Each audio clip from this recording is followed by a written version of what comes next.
ഇതെല്ലാം പറഞ്ഞിങ്ങനെ കിടക്കുമ്പോ ഞാനൊരു സ്വപ്നം കാണുന്നു പാസ്റ്റേ. ഞാൻ നനച്ചതും പറഞ്ഞു ഒക്കെ എന്റെ ഉടയവൻ എന്റെ അടുത്തങ്ങ് വരുക, ഞങ്ങളെ കാണിക്കുക പാസ്റ്റേ.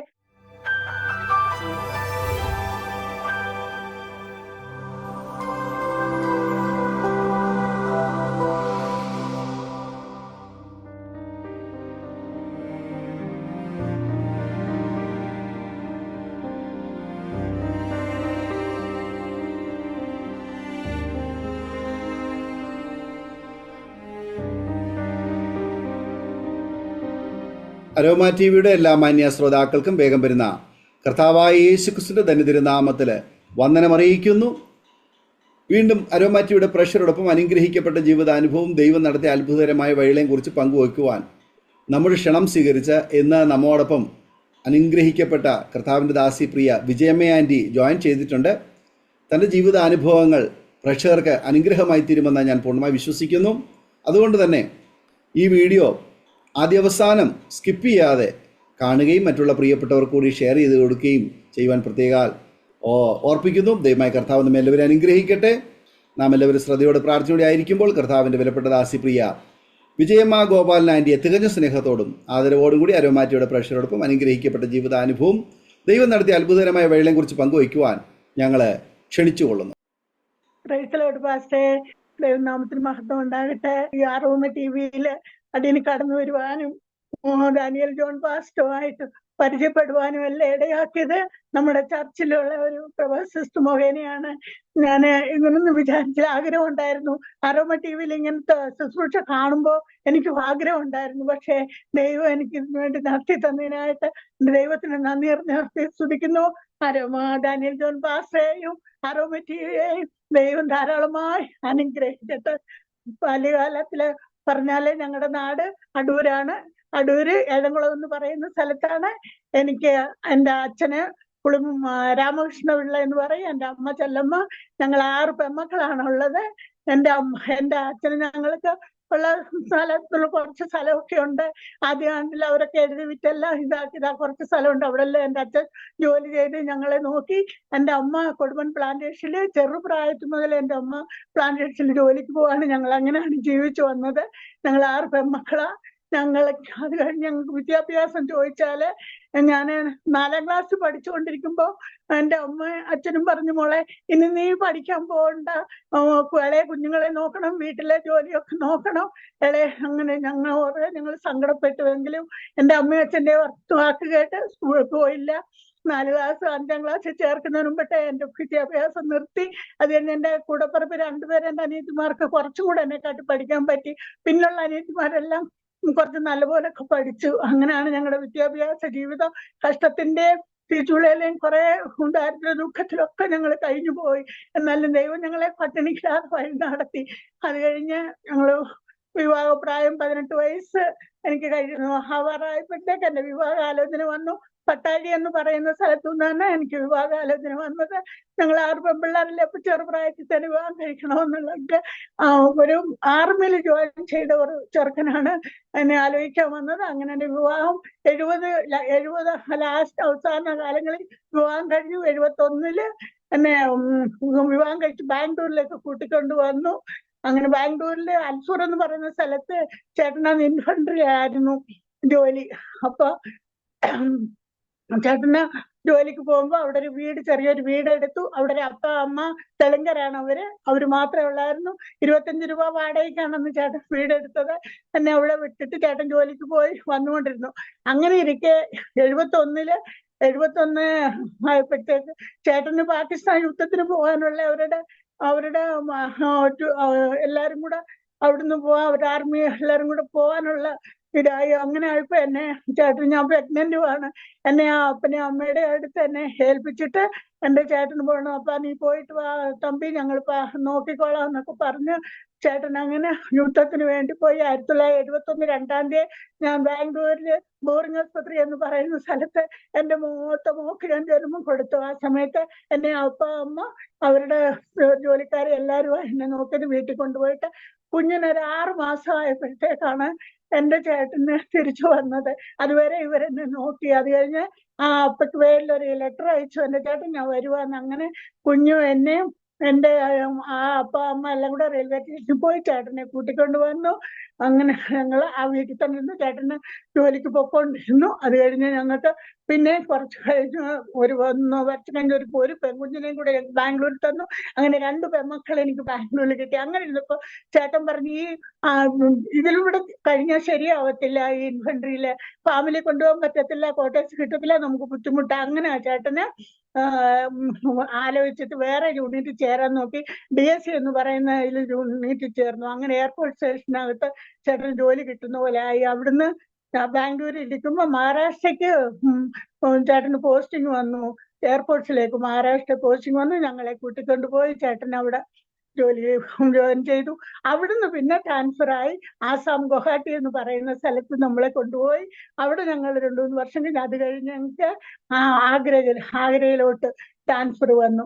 ആഗ്രയിൽ ട്രാൻസ്ഫർ വരുമ്പോഴാണ് എൻ്റെ ജീവിതത്തില് എൻ്റെ പിതാവിനെ കണ്ടുമുട്ടാനുള്ള വഴി ഒരുക്കിയത്. അന്ന് എൻ്റെ ചേട്ടൻ്റെ ഒരു കൂട്ടുകാരനുണ്ടായിരുന്നു. പുള്ളിക്കാരൻ ചേട്ടൻ ഡ്യൂട്ടി കഴിഞ്ഞ് വരുന്ന സമയത്ത് ഒരു പുസ്തകം കാണും കയ്യില്. വന്ന് ഞങ്ങളോട് യേശു യേശു എന്ന് മാത്രമേ അറിയാവൂ ഞങ്ങൾക്ക്. എൻ്റെ കുഞ്ഞുങ്ങള്, എനിക്കപ്പം 4 മക്കളുണ്ട്, ഒരു മോനും 3 പെൺമക്കളും ഉണ്ട് എനിക്ക്. ഞങ്ങള് ആ സമയം ആഗ്രയിൽ വന്ന് പിന്നെ ചേട്ടൻ, അങ്ങനെ ചേട്ടന്റെ കൂട്ടുകാരൻ വന്ന് ഒരു പുസ്തകം കൊണ്ട് വരും. ആ പുള്ളിക്കാരൻ വന്ന എന്തൊക്കെയാ പറയുന്നതെന്ന് ഒന്നും അറിയത്തില്ല. പക്ഷേ നമ്മൾ നാട്ടിൽ വെച്ച് കേട്ടിട്ടുണ്ട്, മാപ്പിളമാരുടെ ദൈവമായ യേശു അങ്ങനൊക്കെ കേട്ടിട്ടുണ്ട്. കാരണം ഒരു നായർ കുടുംബത്തിൽ ജനിച്ച് വളർത്തപ്പെട്ട ഞങ്ങൾക്ക് അറിയത്തില്ല. ഞങ്ങൾ പള്ളിയിലൊന്നും ചർച്ചിലൊന്നും പോയിട്ടില്ലല്ലോ. പക്ഷെ അങ്ങനെ പുള്ളിക്കാരൻ വന്നിട്ട് നമ്മൾ എപ്പോഴും പ്രാർത്ഥിക്കും. ചേട്ടനാണെങ്കിൽ ആ സമയം കൊണ്ട് കുളിയൊക്കെ കഴിഞ്ഞ് ബ്രേക്ക്ഫാസ്റ്റ് ഒക്കെ കൊടുത്തു കഴിഞ്ഞാൽ അവരുടെ ഫോട്ടോയിലൊക്കെ പൂജ ചെയ്ത് മെഴുകും സാമ്പ്രാണിയൊക്കെ കത്തിച്ച് വെച്ച് പൂജ ചെയ്യും. ചേട്ടൻ ഇതൊന്നും കേൾക്കാൻ വരത്തില്ല. പക്ഷെ എപ്പോ എന്റെ ചേട്ടൻ വീട്ടിലുണ്ടെന്ന് അലക്സ് എന്നാ പേര് പുള്ളിക്കാരന്, ആ കുട്ടി വന്നിട്ട് നമ്മളോട്, അന്ന് ഞങ്ങളുടെയൊക്കെ പ്രായമാ കൊച്ചു പിള്ളേര്, അന്ന് വന്ന് ദൈവത്തെ കുറിച്ച് പറയും, എന്റെ യേശുവിനെ കുറിച്ച് പറയും. അപ്പോഴേ എനിക്കും അതൊന്നും ഉൾക്കൊള്ളാനോ ചർച്ചിപ്പാനോ ഒന്നും അറിയത്തില്ല, എന്നെല്ലാം കേട്ടിട്ടു. പക്ഷെ ഹൃദയത്തിനകത്ത് എന്റെ യേശു യേശു യേശു എന്റെ യേശു സ്നേഹിക്കുന്നത് ഇപ്പൊ എനിക്ക് തുറന്നു പറയാം എന്റെ തമ്പുരാന്. അങ്ങനെ പുള്ളിക്കാരൻ പോയി. അത് കഴിഞ്ഞ് ചേട്ടൻ ആലോചിച്ചു, ഇവിടുന്ന് ഓൺ ബോസിങ് വേണം. എന്റെ മോനെ, എന്റെ ഈ കുഞ്ഞിനെ കണ്ണ് സ്കൂളിൽ വിട്ടിട്ട്, അവൻ 2ാം ക്ലാസ്സിൽ പഠിക്കുമായിരുന്നു ആഗ്രയില്. 2ാം ക്ലാസ് കുഞ്ഞിന് ടീച്ചർ പറഞ്ഞു, കുഞ്ഞിന് നല്ലപോലെ ബോർഡിലൊന്നും എഴുതിയാൽ കാണാൻ പറ്റുന്നില്ല, കുഞ്ഞിനെ ഒന്ന് ഡോക്ടറെ കാണിക്കണം, കണ്ണിന് കുറച്ച് പ്രോബ്ലം ഉണ്ടെന്ന് പറഞ്ഞു.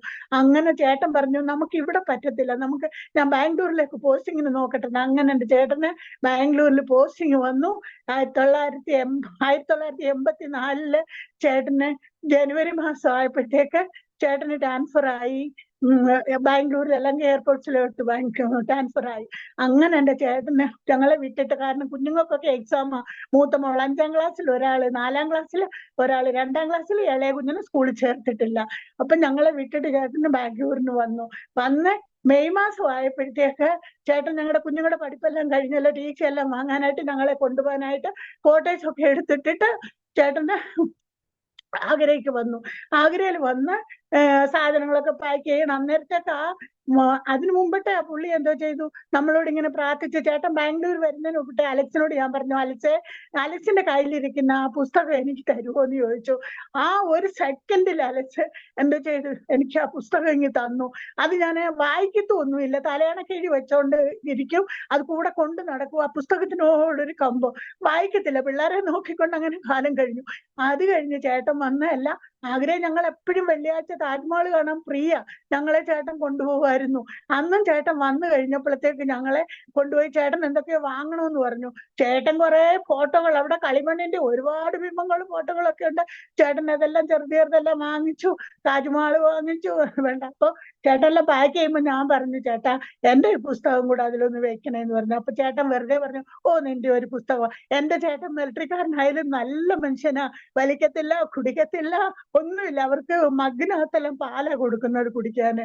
ചേട്ടൻ അങ്ങനെ ഒരു സ്വഭാവം ഇല്ല. പക്ഷെ ബൈബിൾ അങ്ങനെ, ഞാൻ ഉറങ്ങുവാണെങ്കിൽ ചേട്ടൻ ആ പുസ്തകം എന്റെ തലയണക്കീഴിൽ വെച്ച് തരും. കാരണം ചേട്ടൻ ഒരു നിമിഷം പറഞ്ഞിട്ടില്ല. അങ്ങനെ ഞങ്ങളെ ആലക്സ് റെയിൽവേ സ്റ്റേഷനിൽ കൊണ്ടുപോയിട്ടു. ഞങ്ങൾ ബാംഗ്ലൂരിൽ വരാനായിട്ട് ഞങ്ങളെ തിരിച്ചയച്ചു. ഞങ്ങൾ ബാംഗ്ലൂരിൽ വന്നു. രാത്രി അന്ന് 21-ന് 22-ാം തീയതി ഞങ്ങൾ അവിടുന്ന് ആഗ്രയിൽ ട്രെയിൻ കയറുന്ന ഫസ്റ്റ് വന്ന് മെയ് 24 ഞങ്ങള് മെജസ്റ്റിക് രാത്രി 9:30 ആയപ്പോ മെജസ്റ്റിക് എത്തി. എന്നിട്ട് ഈ 4 കുഞ്ഞുങ്ങളെ ഇറക്കി ഞാനും ഇറങ്ങി. ചേട്ടൻ കൊണ്ടുവന്ന് 2 പെട്ടിക്കകത്ത് സാധനങ്ങൾ അവിടുന്ന് കുഞ്ഞുങ്ങൾക്ക് വേണ്ടി സ്കൂൾ യൂണിഫോമും കുറെ സാധനങ്ങളും അതെല്ലാം മേടിച്ച് 2 പെട്ടി നിറച്ച് സാധനവും, പിന്നെ 50 രൂപ കൊടുത്ത് ഒരു ആട്ടുകല്ലും മേടിച്ചു, ഒരു കുഴവിയും വാങ്ങിച്ചു, അതും പാക്ക് ചെയ്തു. ഇതെല്ലാം കൊണ്ടൊന്ന് അവിടെ നിൽക്കുമ്പോ ചേട്ടൻ എന്തോ ചെയ്തു, എലങ്കയിൽ ഫോൺ ചെയ്തെങ്കിൽ വണ്ടി വന്നേനെ, പക്ഷെ ഫോൺ ചെയ്ത് അങ്ങോട്ടും ഇങ്ങോട്ടും ഇരുന്നു. അത് കഴിഞ്ഞ് ചേട്ടൻ ഒരു കാറുകാരൻ്റെ അടുത്ത് വർത്താനം പറഞ്ഞു. നമ്മൾ മിണ്ടായിരിക്കല്ലോ, നമുക്കൊന്നും അറിയത്തില്ലല്ലോ എന്ന്. ഉടനെ ചേട്ടൻ എന്തോ ആ കാറുകാരനോട് ചോദിച്ചു പറഞ്ഞു, എൻ്റെ അടുത്ത് വന്ന് പറഞ്ഞു, ജയേ 250 ചോദിക്കുന്നുണ്ട്, 250 രൂപയാ, അയ്യോ അത്ര പൈസ നമുക്ക് കൊടുക്കാൻ ബുദ്ധിമുട്ടാന്ന് പറഞ്ഞിട്ട് ചേട്ടന് ആ കാറിൽ കയറാതെ ഞങ്ങളെ അവിടെ ഇരുത്തിയിട്ട് അവിടെ നിൽക്കുമ്പോ ഒരു മനുഷ്യൻ ഞങ്ങളെ ശ്രദ്ധിച്ചുകൊണ്ട് അങ്ങോട്ടും ഇങ്ങോട്ടും നടക്കുന്നു. ഡാഡിയൊക്കെ ഉണ്ട്, കണ്ട മുസ്ലിമാന്ന് പറയും. ആ പുള്ളിക്കാരൻ ഓടി വന്നിട്ട് ചേട്ടനോട് പറഞ്ഞു, സാബ്ജി കിധർ ജാനാ ഹേ, ഇങ്ങനെ ചോദിച്ച. പക്ഷെ സാബ്ജി കിധർ ജാനാ ഹേ, എലങ്ക ജാനാ, മേരെ ഗാവ് ഉസ്മാനല്ലി ഹേ, എലങ്ക കഴിഞ്ഞാൽ നെക്സ്റ്റ് സ്റ്റോപ്പ് ഉസ്മാനല്ലിയാ. അപ്പൊ ചേട്ടന് ഭയങ്കര സന്തോഷമായി. 40 റുപ്പി തരാന്ന് പറഞ്ഞു. 40 രൂപ എന്ന് കേട്ടപ്പോ എന്റെ ചേട്ടന് ഒത്തിരി സന്തോഷമായി. ആ സമയത്തെ ബുദ്ധിമുട്ടിലും പ്രയാസത്തിലും അങ്ങനെ എന്തോ ചെയ്തു, ഈ 2 വണ്ടി ചേട്ടൻ ഇതിൽ കയറ്റി, എങ്ങനെ ബുദ്ധിമുട്ടിയ വണ്ടിയിൽ കയറ്റി കുഞ്ഞുങ്ങളെ 3 പേരെ, മോനെയും 2 പെൺകുഞ്ഞുങ്ങളെയും ആ കുതിരവണ്ടിയുടെ അകത്ത് അങ്ങനെ കമന്ന് കിടന്ന് ഉറങ്ങിക്കോ മക്കളെ എന്ന് പറഞ്ഞു. ആ കുതിരവണ്ടിയുടെ പുറയില് എന്റെ ചേട്ടനും ഞാനും ഇരുന്നു, കുഞ്ഞിനെ മടിയിൽ കിടത്തിയിട്ടിരിക്കുന്നു. വണ്ടി വിട്ടു. വണ്ടി വിട്ട് ഒരു എന്താ പറയണ്ടേ, ആ സമയത്ത് ഒരു 12 മണി ആയി കാണും. രാത്രിയില് 12, 11, 12 മണി ആയപ്പോഴത്തേക്ക് അവിടുന്ന് അന്നേരം വിട്ട വണ്ടി വരുന്നത്. വന്ന് എബാളെന്ന് പറയുന്ന സ്ഥലത്ത്, ഇന്ന് ഞങ്ങളുടെ ചർച്ച അവിടെ അടുത്താ, എബാളെന്ന് പറയുന്ന സ്ഥലത്ത് വന്നപ്പോ എനിക്ക് എബാളും ഒന്നും അറിയത്തില്ല, ഇതെല്ലാം കേട്ട് കഴിയുക. എന്നിട്ട് എനിക്ക് അതുവരെ അന്നത്തെ അറിയാം. ചേട്ടൻ അയാളോട് പറഞ്ഞു, എബാളി വന്ന ഗാഡി റുക്കാനാ വായി എന്ന് പറഞ്ഞു. പുള്ളിക്കാരൻ വണ്ടി നിർത്തി, കുതിരവണ്ടി നിർത്തിയിട്ട് എന്നോട് പറഞ്ഞു, ജയെ നീ ഇവിടെ ഇറങ്ങ, ഞാൻ ഇറങ്ങാം, നീ ഈ സൈഡിൽ ഇരിക്ക, ഞാൻ ആ സൈഡിൽ ഇരിക്കാന്ന് പറഞ്ഞു. എന്താ നീ അവിടെ ഇരിക്കാന്ന് പറഞ്ഞു. അപ്പൊ എനിക്കറിയാം അതിന്റെ മുന്നിൽ ഭയങ്കര ചുടുകാടാ, മശാനമൊക്കെ ഉണ്ട്. എനിക്ക് ഈ മരിച്ചവരെ ചുടുകാടും ഒക്കെ ഉണ്ടോ ഭയങ്കര പേടിയുള്ള കൂട്ടത്തില്ല. അപ്പൊ എനിക്ക് മനസ്സിലായി ചേട്ടൻ തന്നെ അതുകൊണ്ടായിരിക്കും. അത് പിന്നെ മനസ്സിലായി, അന്ന് എനിക്ക് അതൊന്നും അറിയത്തില്ല. എന്നിട്ട് ഞാൻ മാറിയിരുത്തി, ചേട്ടനും മാറിയിരുന്നു, കുഞ്ഞിനെ തോളലിട്ട് മടിയിൽ കിടത്തി ഇങ്ങനെ. എന്റെ പാസ്റ്റേ എനിക്കത് മാത്രമേ അറിയാവൂ കേട്ടോ. അന്ന് ആ മാറിയിരുന്ന് മാത്രമേ എനിക്ക് എന്റെ ചേട്ടനെ കണ്ടിട്ടുള്ളൂ കേട്ടോ. ഞാൻ പിന്നെ കണ്ടിട്ടില്ല. പിന്നെ എന്തോ സംഭവിച്ചെന്ന് ചോദിച്ചാല് ആൾക്കാർ പറഞ്ഞത് മാത്രം കേട്ടേ എനിക്കറിയാവൂ പാസ്റ്റേ. ഞാൻ വന്നപ്പോ ഒരു ഹോസ്പിറ്റലിലെ ESIയിലെ ഡിമാൻഡ്സിലെല്ലാം എന്നെ കൊണ്ടുപോയിട്ടാ പറഞ്ഞു. ഞങ്ങൾക്ക് ചേട്ടൻ എന്തോ ചെയ്തോ, ഒരു ലോറി വന്ന് ഞങ്ങളുടെ മുന്നിൽ ഇങ്ങനെ വരുമ്പോൾ എബാള് കഴിഞ്ഞ് നെക്സ്റ്റ് സ്റ്റോപ്പ് ഡയറി ഗേറ്റ് എന്ന് പറയും, അവിടോട്ട് വന്നതും ചേട്ടൻ എന്നെ എന്റെ കുഞ്ഞിനെ തട്ടി താഴെ ഇട്ടു. ഈ ലോറി വന്ന് കുതിരവണ്ടിയില് അടിച്ചു, മുന്നിലാക്കിയത് വന്നത്.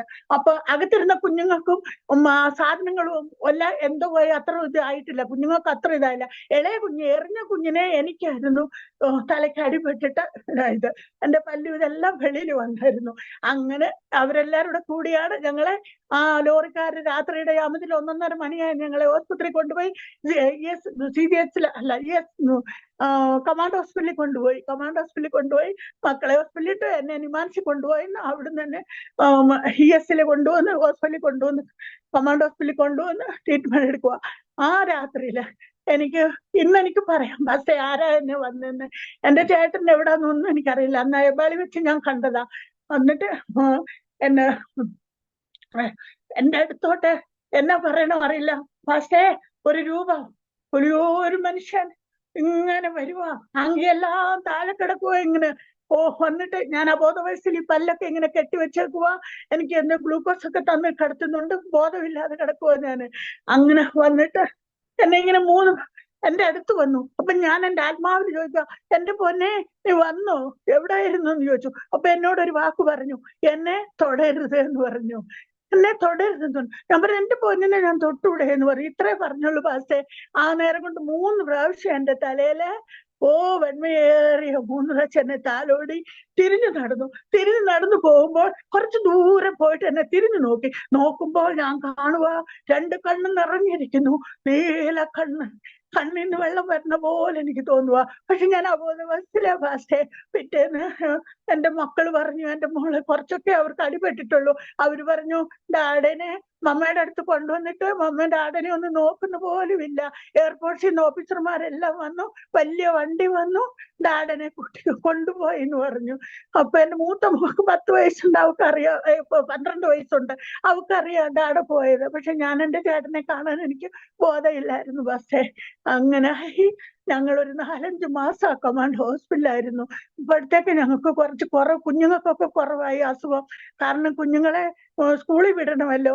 എയർപോർട്ട്സുകാർ എന്നും വൈകിട്ട് വണ്ടി എടുത്തുകൊണ്ട് വന്ന് ഞങ്ങളെ കാണും, ഞങ്ങൾക്ക് വേണ്ടത് തരും, ഞങ്ങൾക്ക് വസ്ത്രങ്ങൾ തരും, ഞങ്ങൾക്ക് ഒന്നിനും മുട്ടില്ലാതെ എയർപോർട്ട് അടിച്ച് ഞങ്ങളെ നല്ലപോലെ നോക്കി. അത് കഴിഞ്ഞ് കുഞ്ഞുങ്ങൾ എഴുന്നേറ്റ് നടന്ന് എനിക്ക് കുറച്ച് കുറവുണ്ട്, കൂടുതൽ എനിക്ക് മാറിയിട്ടില്ല.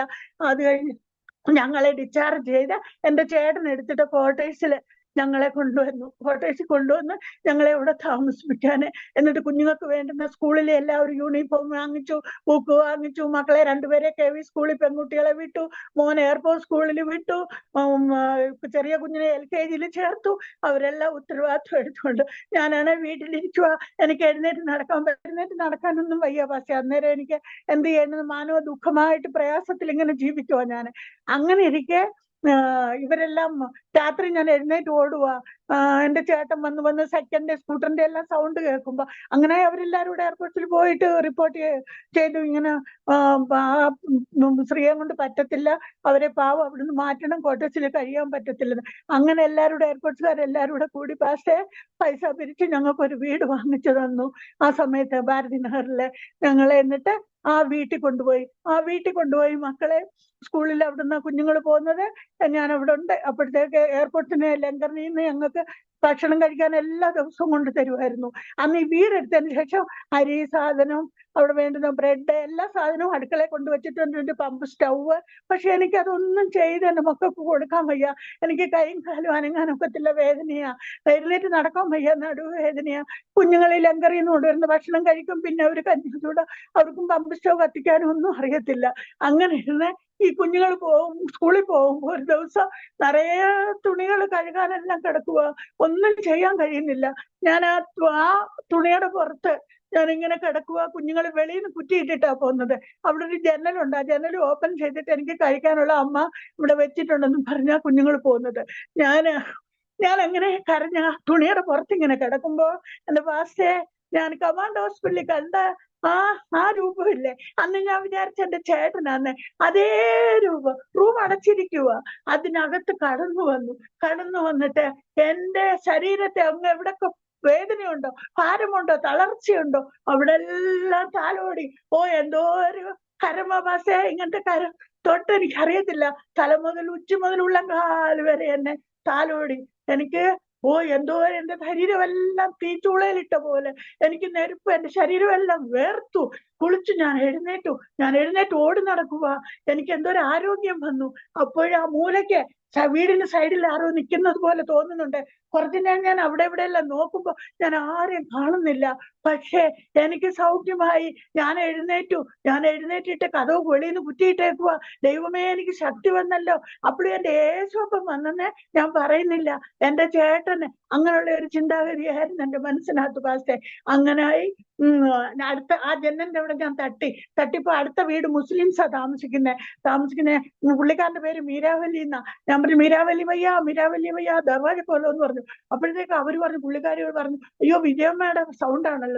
അവര് വന്ന് കഥ തുറന്ന് നോക്കുമ്പോ എന്ത് പറ്റി? ഞാൻ പറഞ്ഞില്ല, എനിക്ക് സുഖമായി, ദർവാജ പോലോ എന്ന് പറഞ്ഞു. കഥ തുറന്ന് ഞാൻ അടുക്കളയിൽ നോക്കുമ്പോ എന്തൊക്കെയോ സാധനങ്ങൾ ഇത്തിരി ഇരിപ്പുണ്ട്. പക്ഷെ ഞാൻ അവിടെ അടുത്തൊരു കടയുണ്ട്, എന്തില്ലാന്ന് നോക്കിയിട്ട് പെട്ടെന്ന് നടന്നിട്ട് അവിടെ പോയി ഇത്തിരി സാധനമൊക്കെ മേടിച്ചോണ്ട് എന്റെ കുഞ്ഞുങ്ങൾ വരുമ്പോഴത്തേക്ക് ഞാൻ കഞ്ഞിയും കൂട്ടാനും എല്ലാം ഒരുക്കി വെച്ചു.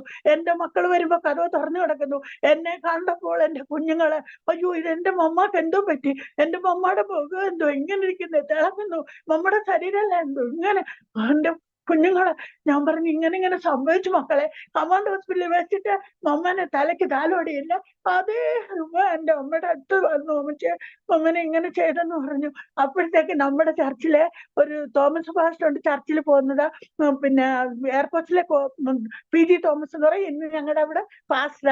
പിന്നെ ചർച്ചിലാണ് വരുന്നത്. ഒരു മോഹൻലാൽ ബദർ പാസ്റ്ററിന്റെ ഇവിടെ സാക്ഷ്യം പറഞ്ഞിട്ടുണ്ട്, മോളി സിസ്റ്റർ, ആ മോഹൻലാൽ ബദർ, പിന്നെ ഒരു ബാബുറാവ് ബദർ, അങ്ങനെ 3 പേര്. അവരെപ്പോഴും നമ്മളെ കാണാൻ വൈകിട്ട് ഫാമിലി ആയിട്ട് വരുമായിരുന്നു.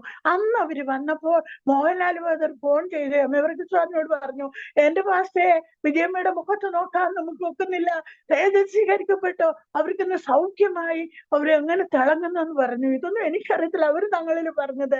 ഞാൻ കണ്ണാടി നോക്കാൻ കണ്ണാടി ഒന്നുമില്ല വീട്ടില്. പിള്ളേര് പറഞ്ഞു, അമ്മയുടെ മുഖം തിളങ്ങുന്നമ്മ, അമ്മക്ക് എനിക്ക് ശക്തിയായി, പമ്പക്ഷവ് കത്തിക്കാ, എനിക്ക് വെള്ളം എടുക്കാൻ ദൂരെ പോണോ, എന്റെ മൂത്ത മോടെ കൂടെ ഞാൻ പോയി വെള്ളം എടുത്തോണ്ട് വരുന്നു, എനിക്ക് ആരോഗ്യത്തെ തന്നു ഫസ്റ്റേ.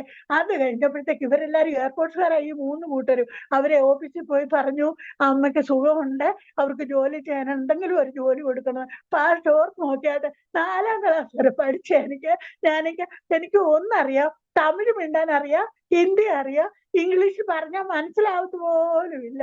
എനിക്ക് ഇംഗ്ലീഷിൽ എന്റെ വിജയമ്മയെന്ന് പോലും എനിക്ക് എഴുതാൻ അറിയത്തില്ല പാസ്റ്റേ.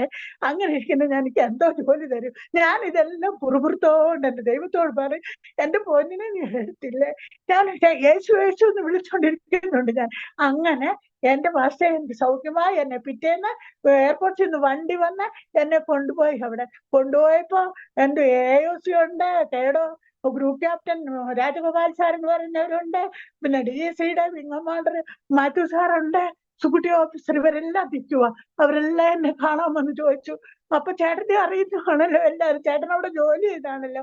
അമ്മ നീ എന്ത് ജോലി ചെയ്യും? അവർക്കറിയില്ലല്ലോ എന്റെ വിദ്യാഭ്യാസ വിഷയമൊന്നും. അപ്പൊ ഞാൻ എന്റെ പാസ്റ്റേ ഞാൻ ഉള്ളതുപോലെ സാക്ഷ്യമല്ല. ഞാൻ പറഞ്ഞു, എനിക്ക് ഇംഗ്ലീഷിലൊന്നും പറയാനും എഴുതാനും അറിയത്തില്ല, ഏത് ഭാഷ അറിയാമ്മ? എനിക്ക് ഞാൻ പറഞ്ഞു, ഹിന്ദി അറിയാലോ. പറഞ്ഞു, ഹിന്ദി അറിയാം. ഓ വീര് ക്യാ ചായേ, ഹിന്ദി ചായയോ, എയർപോർട്ട് സ്റ്റേഷനിൽ പോയി ചായേ എന്ന് പറഞ്ഞു.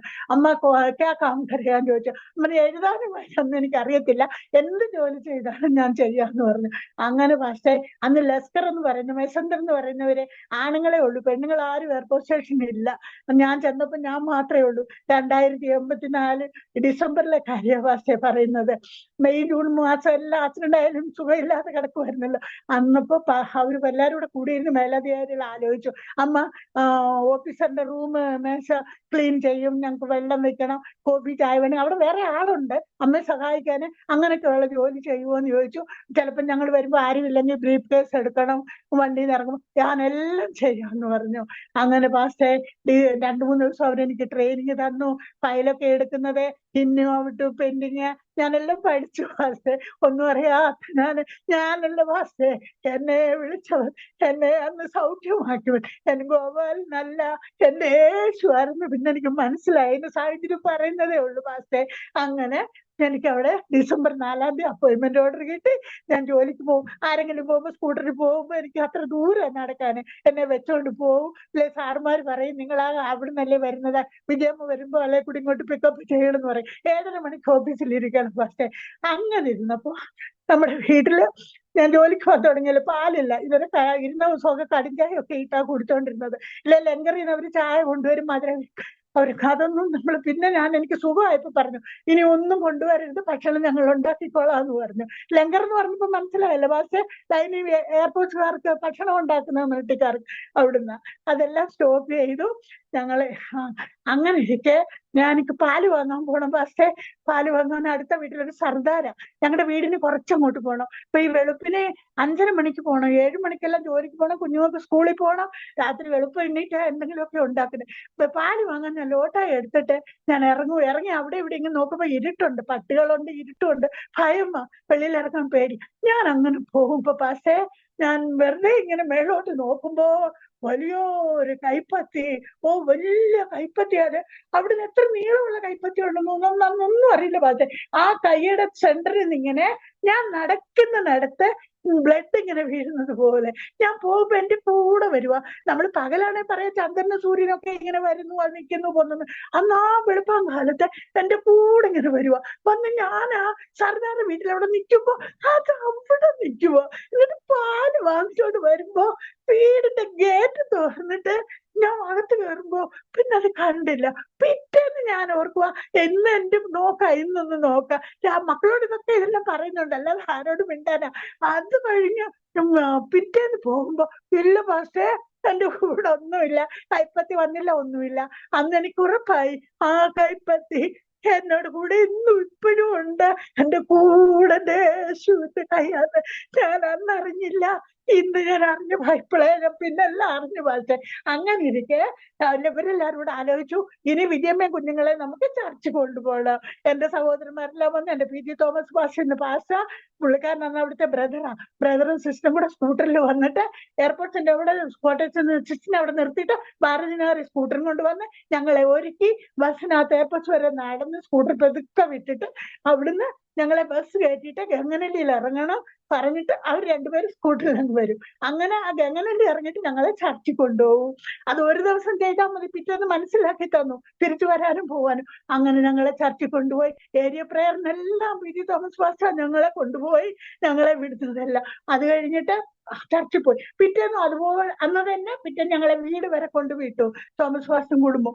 അങ്ങനെ പോയി. പിറ്റേ ആഴ്ച പറഞ്ഞു, നമുക്കറിയാവുന്ന ഉണ്ടില്ലേ പുള്ളിക്കാരൻ വിളിക്കാൻ വരുമെന്നൊക്കെ നമ്മുടെ ഹൃദയത്തിലുണ്ട്. മക്കളുമായിട്ട് വേണ്ടി അങ്ങളുവാണ്ടി വരുമായിരിക്കും നമ്മളെ ചർച്ചിൽ. അന്ന് പാസ്റ്ററിന്റെ ചർച്ചിൽ പോയി. പാസ്റ്റ് ചെറുപ്പക്കാരനായിരുന്നു പാസ്റ്റർ. ഇന്ന് സുനിൽ മോന്റെ കൂട്ടായിരുന്നു പാസ്റ്റർ തന്നിരിക്കുന്ന പാസ്റ്റർ ശുശ്രൂഷ. അന്ന് ജനങ്ങൾ കുറവായിരുന്നു, ഒരു 10, 25, 30 പേരേ ഉള്ള. 84 ലാസ്റ്റ് 85 ജനുവരി ഒക്കെ ആവുന്നപ്പോഴേ. അപ്പൊ കുറച്ചു പേരേ ഉള്ളൂ. എന്നിട്ട് നല്ല ശുശ്രൂഷ എല്ലാം കേട്ട് യേശുവിനെ കുറിച്ച് പറഞ്ഞു. എവിടെ കേൾക്കാനാ, കേൾക്കുന്നു യേശുവിനെ കുറിച്ച് വരുന്നു. ബൈബിളൊക്കെ ആ ചെറിയ ബൈബിൾ പുസ്തകം എന്റെ കയ്യിലുണ്ട്. അങ്ങനെ വീട്ടിൽ പോയി. പിറ്റേ ആഴ്ചയാകുമ്പോ നമ്മുടെ വീടിനടുത്തൊരു ജോൺ ബ്രദറുണ്ട്, ചർച്ച വരുന്നത്. ബ്രദർ എന്നല്ല വിളിക്കുന്നത്, സാറ്, കോപ്പിൾ സാറുണ്ട്. ആ സാറും സിസ്റ്റർ ഞങ്ങളുടെ വീട്ടിൽ വന്നിട്ട് പറഞ്ഞു, വിജയ നമ്മുടെ വീട്ടിലൊക്കെ ഇറങ്ങും കുഞ്ഞുങ്ങളെ കൊണ്ട്, ഇവിടെ തനിച്ചിങ്ങനെ ഇരിക്കുമല്ലോ എന്ന് പറഞ്ഞു. അപ്പൊ ശനിയാഴ്ച ഞാൻ പറഞ്ഞു മക്കളോട്, മക്കളെ നമുക്ക് ആന്റി ഞങ്ങൾ വിളിച്ചില്ലേ, നമുക്ക് അവിടോട്ടൊന്ന് പോകാന്ന് പറഞ്ഞു. വീടിനടുത്ത ഞങ്ങൾ അവിടെ പോയി പുള്ളിക്കാരെ വർത്താനം പറഞ്ഞു. അയ്യോ ഇങ്ങനെ ആയിപ്പോയി, ചേട്ടനെ കുറിച്ചൊക്കെ അവർക്ക് അറിയാമല്ലോ, ചേട്ടനെ കുറിച്ചൊക്കെ മിണ്ടി. ആ സാറ് മിണ്ടിയിട്ട് പറഞ്ഞു, അച്ഛാ നമുക്ക് ഈ ആഴ്ച വിജയമ്മയും കുഞ്ഞുങ്ങളെ നമ്മുടെ ചർച്ചിൽ കൊണ്ടുപോവാ ഈ നാളെ എന്ന് പറഞ്ഞു. അപ്പൊ എന്നോട് ചോദിച്ചപ്പോ ഞാൻ പറഞ്ഞു, അതിനെന്താ വരാമല്ലോ, നമുക്ക് ഒന്നിച്ച് ബസ്സിൽ പോവാന്ന് പറഞ്ഞു. നമ്മൾ ഒന്നിച്ചു പോകാനുള്ള ഇതിലും ചർച്ചല്ലേ, നമുക്ക് എവിടെയായാലും ചർച്ചിൽ പോകല്ലേ. അങ്ങനെ മക്കളോട് പറഞ്ഞു, മക്കളെ രാത്രി നാളെ നമ്മളെ ജോൺ ആന്റിയുടെ കൂടെ നമ്മൾ രണ്ടുപേരും കൂടെ നമ്മൾ ചർച്ചിൽ പോകുന്നത് പറഞ്ഞെല്ലാം കിടന്നു. രാവിലെ ഇത്ര മണിക്ക് നമുക്ക് ഒരുങ്ങണമെന്നൊക്കെ മക്കളുമായിട്ട് വേണ്ടിയിട്ടെല്ലാം കിടന്നു.